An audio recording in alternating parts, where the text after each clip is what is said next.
안녕하세요, 아찌 운동팀입니다. 오늘은 러닝에 대한 얘기를 한번 해봅시다. 우리가 러닝을 하면 가장 많이 듣는 얘기 중에 한 개가 발이죠. 힐 스트라이크 착지, 포오프 착지, 미드풋 착지, 이런 얘기들 정말 많이 듣잖아요. 근데 그게 왜 중요하죠? 그 착지는 대부분 각자의 골반의 움직임에 따라서 또는 중심 이동에 따라서 짚혀지는 것들이 다 달라져요. 이 부분에 대한 것도 좀 설명을 드리고, 그 발의 착지보다 훨씬 더 중요한 게 뭔지를 제가 좀 설명을 드릴게요. 우리가 발에 대한 착지는 내 중심을 어디에 두냐에 따라서 힐 스트라이크가 될 수도 있을 거고, 미드풋이 되거나 포어풋이 될 수 있어요. 그러면 자, 지금처럼 러닝 자세를 우리가 취했다고 생각을 해보자고요. 그럼 지금처럼 다리가 들렸잖아요. 그럼 이 들린 다리에 이만큼의 거리만큼의 내가 그대로 짚히면 충격은 당연히 내 몸으로 전달될 수밖에 없겠죠.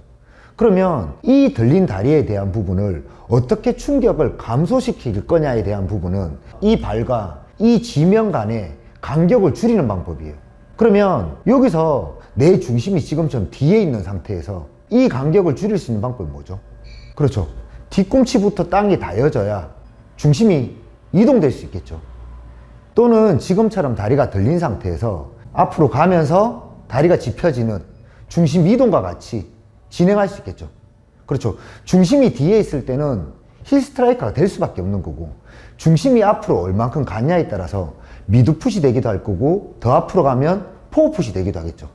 그러면 내가 중심을 앞쪽으로 이동해주는 행위와 같이 동작을 진행할 수 있다 그러면 포어풋이나 미드풋으로 진행하실 수 있을 거예요. 그런데 동양인 특성상 골반에 대한 부분이 전방보다는 후방으로 당겨져 있는 게 보편적이다 보니까 대부분 동양인 사람들은 미드풋보다는 포어풋에 대한 움직임이 조금 더 익숙하실 거예요. 그럼 아까 처음에 얘기했던 것처럼 힐풋이나 미드풋이나 포어풋이나 얘들에 대한 부분보다 더 중요한 게 뭐냐면, 저를 한번 보세요. 자, 내가 힐풋처럼 지금 중심이 뒤에 있는 상태에서 힐풋처럼 짚혔는데 내 무릎이 어떻게 됐죠? 굽혀졌죠. 내 발목이 어떻게 됐죠? 무너진 상태예요. 이 상태는. 그리고 제가 만약에 미드풋처럼 중심 이동을 잘해서 미드풋처럼 잡혔는데 제 무릎이 어떻게 됐죠? 지금은 앞으로 빠져버리죠. 지금처럼 빠지는 부분도 실질적으로는 잘못하는 거예요. 내가 포어풋처럼 짚히는데 지금 제 무릎이 어떻게 됐죠? 앞쪽으로 꽂히죠, 이렇게. 지금처럼 되는 것도 잘못하시는 거예요. 그럼 이 잘못하는 원인 중에 한 개가 뭐죠? 여러 가지 이유가 있겠지만 그 중에 한 개가 발에 대한 락크 펑션, 즉 흔들지네라는 발의 구름이 안 되기 때문이에요. 자, 저를 한번 보세요. 발부터 해서 발목까지 90도 각도에 대한 부분들이 그 움직임 안에 계속 유지가 되고 있죠, 이렇게.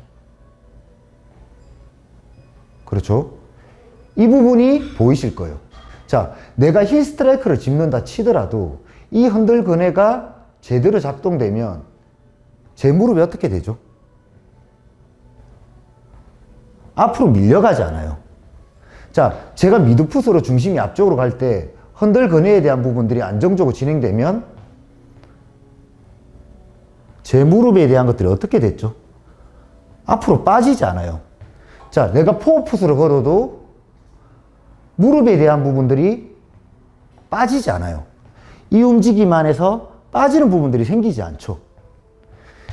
아까 전처럼 됐으면 얘가 짚혀지면서 무릎이 앞으로, 앞으로, 앞으로, 앞으로. 즉, 다리가 구르지 못하는 거죠. 지금처럼 굴러줘야 되는 거를 구르지는 못하면서 미드풋을 짚어서 무릎이 지금처럼 밀리는 행위가 만들어지면 이거는 무조건 부상으로 이어질 수밖에 없어요.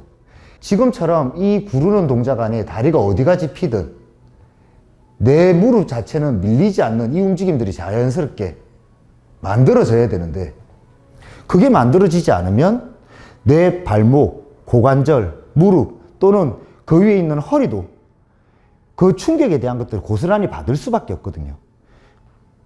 그래서 지금처럼 이 구름이 얼만큼 안정적으로 내가 이루어질 수 있냐,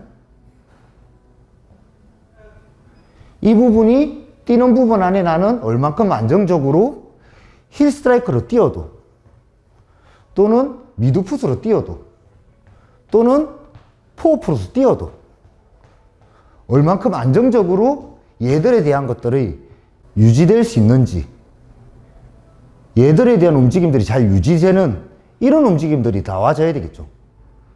그렇죠?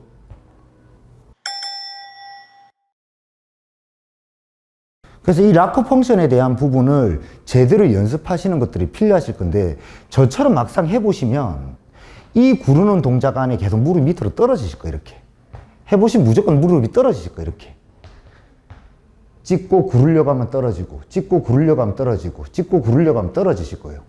그게 발목과 골반에 대한 움직임을 제대로 못 써서 그렇거든요. 그래서 저처럼 무릎이 떨어지지 않고 이 구르는 부분들이 자연스럽게 이루어질 수 있는지부터 체크를 해보세요. 얘들이 잘 된다 그러면 달리기에 대한 부분들은 현저히 기능적으로 좋아지실 거예요. 다만 이때 엄지발가락을 더 꽉 누르려고 하시면 안 돼요. 왜 런닝화 자체에 대한 악코를 들어놓은 이유는 엄지발가락을 누르는 그 파워를 조금 더 배제시키고 구름에 대한 효율성을 높이기 위한 거거든요. 그래서 내가 단거리 주자가 아니라 그러면 엄지발가락을 인위적으로 꽉꽉 누르고 걷지 않고 내가 지금처럼 굴러가는 무언가들이 자연스럽게 이루어지면 그 구름에 대한 부분으로 지금 동작들을 충분히 연습하시고 그 동작에 대한 것들이 조금씩 연결고리가 중심이 앞으로 이동하는 만큼 그 구름이 이루어지면 그때 뭐가 되는 거예요? 그게 런닝이 되는 거죠. 지금처럼 힐 스트라이크, 포오풋, 미드풋은 각자가 가지고 있는 발목과 골반 간에 쓰이는 모습에 따라서 다르게 작동할 수 있어요. 내가 중심을 앞으로 가져갈 수 있는 능력이 있다 그러면 미드풋이나 포오풋으로 가시는 게 나쁘지 않죠. 다만 힐 스트라이크로 짚는다 해도 크게 문제되진 않아요. 여기서 중요한 거는 어떤 발착지를 하든지 간에 내 발은 구름에 대한 것들이 안정적으로 잘 이루어져야 된다는 거예요. 그래서 그 구름이 이루어졌을 때 무릎이 앞으로 빠지지 않고 내 무릎 위로 내 몸이 올라서지는 행위가 자연스럽게 이루어진다면 그 사람은 런닝에 대한 자세가 나쁘다고 얘기할 수는 없어요. 이 부분에 대한 것들을 잘 이해하셔가지고 발을 어떻게 찝는 것보다 나는 무릎이 빠지는지 아니면 락커 펑션에 대한 구름이 잘 되는지 그 구름으로 인해서 내 무릎 위로 내 상체가 잘 올라갈 수 있는지 이런 부분에 대한 것들을 연습해 볼 수 있는 현명한 구독자 여러분 되셨으면 좋겠습니다. 자, 오늘은 여기까지.